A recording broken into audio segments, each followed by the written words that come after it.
এটা এরকম বোতল থাকে, বোতলের পাশে এরকম একটা স্ট্র টাইপের থাকে ছোট্ট, এটা এর মধ্যে ঢুকিয়ে দিতে হয়।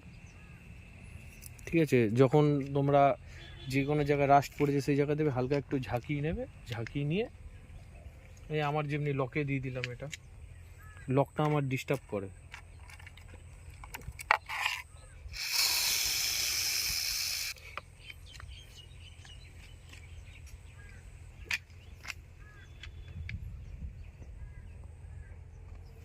এই যেমনি এই জায়গাটা আমার জঙ্ক আছে, এই নাট অনেক পুরোনো দিনের নাট, মেরে দিলাম। দেখেছো, এটা লিকুইড ফোম আছে, এটা অ্যান্টিরাস। এটাকে তোমাকে কিচ্ছু করতে হবে না, ছেড়ে দাও, বিনা তোমার এর পিছনে খাটতে হবে না, মেরে তুমি ছেড়ে দাও।